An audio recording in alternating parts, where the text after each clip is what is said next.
jobs ending, because in Hollywood, as you know, jobs end. Got to go to the next job. I'm like, well, I want to be the last one off the next show I'm on. I want to be the one who runs it and be the last one off. I'm like, I'm going to come up with my own show. So I sit there, pull out a piece of paper. I go, as you said earlier, write what you know. So I'm like, I'm going to draw a little boy. I drew a little boy with big buck teeth, and I drew a hat on him. I go, okay, what could this kid do? I named him Timmy after my brother Timmy. And I go, okay, this is Timmy. What is Timmy doing? And I thought, well, Timmy could have science powers, but I couldn't do science because Dexter's Lab was already out, right? So don't want to do science. I went, I could maybe do magic. Magic's kind of interesting. I go, what if he had magic powers like Harry Potter or something? No, I don't want to give him the powers. Maybe I could give him a magic friend. That way in the story, they could get separated. So it's always I struggle to get back to him and help him. That's cool. I'll give him a magic friend. So I thought of a magic fairy godmother, like a Cinderella kind of thing, a boy version of Cinderella.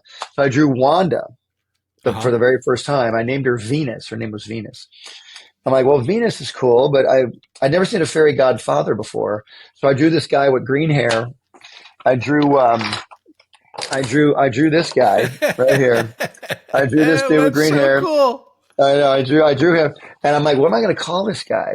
And Seinfeld had just released the episode where Kramer's first name got revealed. Do you remember what his first name was? Yeah, Cosmo.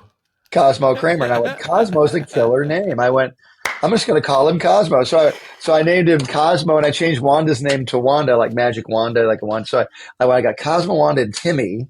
That's pretty cool. Okay, maybe there is fairies. They could grant us wishes. And then I drew a little fish bowl where they could hide in the bowl because kids love having secrets.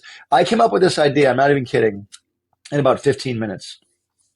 And I sat there and I drew it, and I went, I'm just going to go with this. And I started writing a script. Up to that time, I'd never really written a script on my own. I'd written a couple, but I was like, I'd always had a partner writing and stuff. I'm going to write this freaking script on my own. So I wrote a story by myself. And on Thursday, I went over to Nickelodeon, and they hadn't had the new Nickelodeon building built yet in Burbank. It was almost done. I went to this really ugly building they were renting in North Hollywood.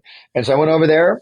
I pitched it to Fred. He loved it. And he goes, yeah, okay, let's make it. And so I left Hanna-Barbera and I went over to Nickelodeon, and that's kind of how it all started. It's the Patrick Labyorteaux Show. Patrick Labyorteaux. He's the one you gotta know.